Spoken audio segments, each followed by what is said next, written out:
Hola, ¿cómo están? Estamos aquí en nuestra tercera clase del Seminario Virtual Políticas Científicas y Universitarias en América Latina, la movilización del conocimiento de las ciencias sociales y las humanidades.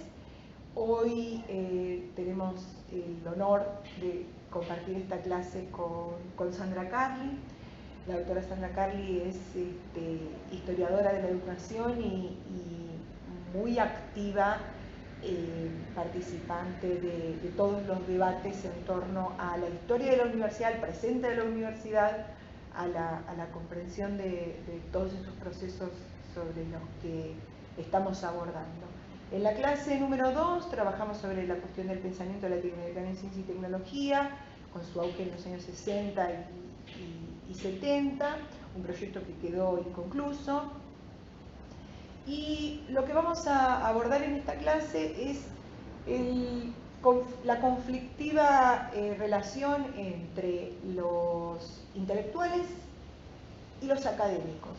Uno podría en distintos textos encontrar una homologación como si fueran sinónimos, particularmente en Argentina, a partir de 1945 y luego durante los 50, los 60 y los 70, esta no fue una relación, no fueron sinónimos, ¿no? Hubo muchos intelectuales que hicieron una contribución importantísima al pensamiento sobre la universidad y sobre las políticas científicas por fuera de la universidad, y también los universitarios jugaron un rol siempre involucrado en las políticas universitarias y en las políticas nacionales de estos periodos conflictivos. Entonces, bueno, Sandra, en el texto que ustedes tienen para leer, hizo un análisis sobre justamente los antecedentes, las pistas que nosotros podemos encontrar también para comprender el presente en nuestra historia,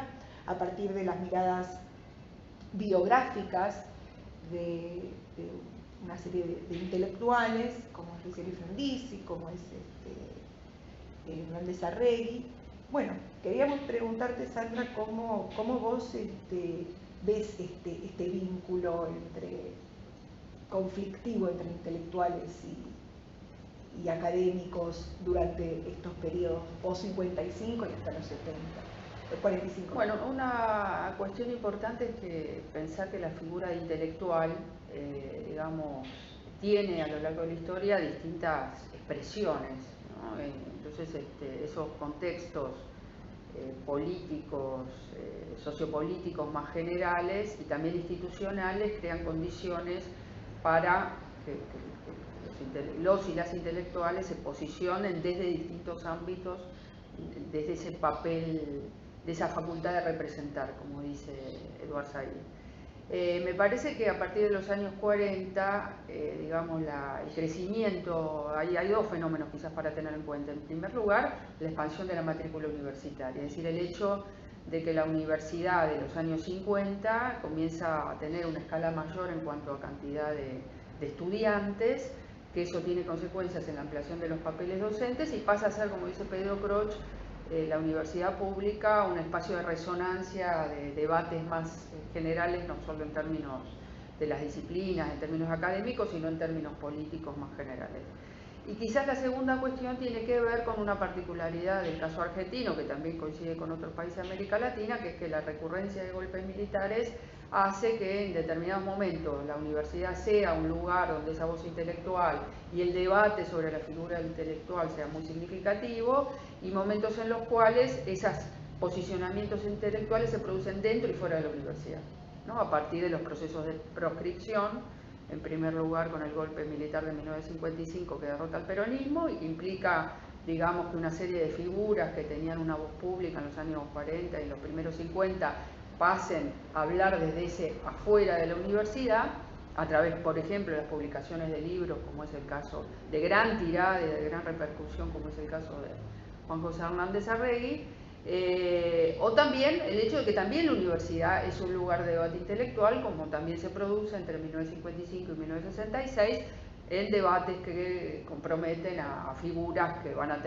ir adquiriendo una resonancia bastante importante, tanto en el debate universitario como fuera de él. Pienso una figura, por ejemplo, como Ernesto Laclau o Analía Pairó, que fue en su momento presidenta del CEFIL y que después del 66 va a ser autora de varios fascículos del Centro Editor de América Latina junto a Carlos Suárez, donde vemos figuras que al mismo tiempo que tienen una participación en la universidad, en los centros de estudiantes o como jóvenes graduados, también pasan a participar de la izquierda nacional, es decir, de espacios políticos emergentes que van siendo, ¿no?, con ese pie dentro y fuera de la universidad, ¿no?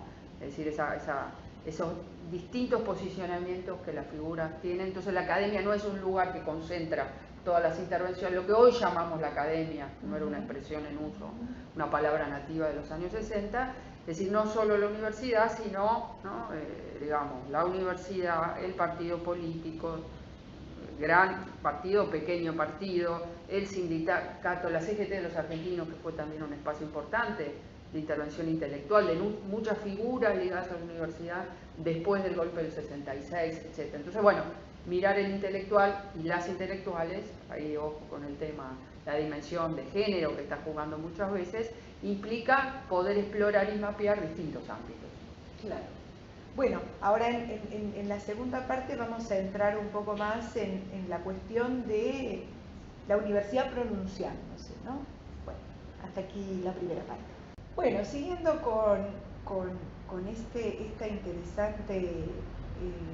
interesante tema tan vigente, sí es interesante ver cómo la universidad, particularmente en Argentina, tenemos estudiantes de varios países, pero particularmente en Argentina, también lógicamente en otros países, fue un escenario propicio para el debate político y para la idea de proyecto de nación, y no, digamos, decorado, sino con una intervención importante. Esto también nos lleva a pensar en las definiciones del intelectual comprometido que Falsborda nos ha propuesto, del engagement, del compromiso francés, también con estas dos acepciones que nos presenta Foucault. Y bueno, también es interesante ver hoy, ¿no?, qué ocurre con la figura del intelectual y su pronunciamiento público, ¿no? ¿Cómo lo ves? Bueno, me quedo pensando que hay un libro de los años, sobre los años 70 de un académico chileno que se llama La trinchera letrada, ¿no? Esta idea fuerte de los años 70 de un intelectual, ¿no?, formado en la universidad, pero al mismo tiempo comprometido con una intervención pública y política más allá de la universidad, ¿no? Uno podría pensar en distintas figuras en la Argentina, una figura como Francisco Urondo, ¿no?, como Paco Urondo o tantos otros. Lo que sí me parece muy importante es reconocer que después de la dictadura militar, digamos un poco en el ciclo democrático, el desarrollo de los procesos de profesionalización académica va generando también una reconfiguración de ese papel intelectual, ¿no? Por un lado, la persistencia de muchas figuras vinculadas al ámbito universitario en un vínculo, sea con partidos políticos, sea con movimientos sociales, que los coloca en determinada posición pública, muchas veces como portavoces o con sindicatos también de posiciones más generales. Pero también un poco la idea del intelectual público, que puede proceder de la universidad, pero también de otros ámbitos, que tiene una intervención más general, donde entra en juego el dominio del conocimiento, ¿no? Estoy pensando en una figura como Norma Giarraca, por ejemplo, socióloga, especializada en temas rurales, que ha tenido no solo una producción académica en sentido estricto, con formación de equipos de investigación, publicaciones académicas, etcétera, sino también una intervención pública en diarios, en distintos ámbitos, en medios de comunicación, en torno a las problemáticas medioambientales, ¿no?, en torno a la discusión, a la crítica, a la aplicación del glifosato, por ejemplo. Pienso en esa figura como tantas otras, en una figura como Aníbal Ford, que he estudiado en algún momento, También el caso de Adriana Puigros, que en todo caso sí ha tenido una articulación, una vinculación más general con fuerzas políticas, donde ese conocimiento adquirido y producido, no solo adquirido, producido en la universidad a través de la investigación y transmitido a través de la enseñanza universitaria, es también el insumo central para una intervención pública más general. Entonces ahí hay otra figura, donde esa producción académica pasa a ser un fundamento muy fuerte de la intervención política pública. Y es como una costumbre que no la encontramos en países del norte tan frecuentemente. Por ahí las discusiones en algunos lugares europeos son más intramuros, o también en Estados Unidos. Como una cosa es la universidad, y cuando uno procura abordar estas cuestiones, salta enseguida la autonomía universitaria. Por lo menos esto es lo que he saltado algunas veces que he tenido conversaciones con personas en otras latitudes, en relación con hasta dónde, y esto para nosotros siempre ha estado permeado, no solamente para el caso también de los funcionarios, del profesor universitario funcionario, que es otro tema enorme, sino la necesidad del pronunciarse, ya sea en los 90, la universidad como un espacio de crítica en el neoliberalismo privilegiada, que eso ha sido fundamental, también pensándolo en el hoy, ¿no? Bueno, además de publicar papers, además de dar conferencias y dictar cursos, la necesidad de pronunciarse públicamente desde el lugar de la universidad, ¿no? Yo creo que eso tiene que ver, no podría generalizar para América Latina, pero sí en particular para Argentina, es que esa profesionalización académica se ha producido con dificultades, con cierto delay, por los propios problemas presupuestarios de la universidad, y que esa particularidad, esa situación inestable desde el punto de vista económico, ¿no? Y vuelve a reiterarse, de cierta precariedad, institucionalización relativa, por decirlo de alguna manera, hace que esa frontera abierta, que siempre la universidad pública tenga una frontera abierta con otros ámbitos.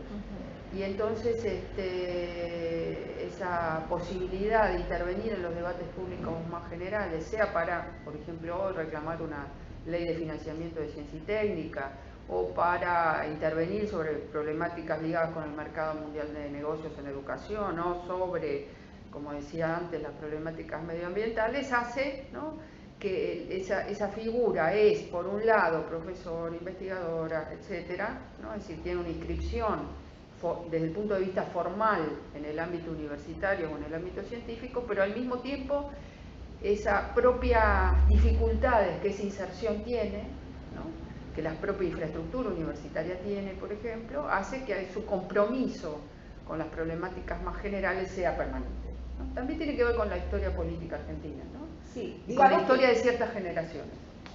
Hay que ver si esto sucederá siempre. Sí, por lo menos es una opción. Uno tampoco podría decir que todos los universitarios están comprometidos. Con la impronta de ciertos grupos generacionales.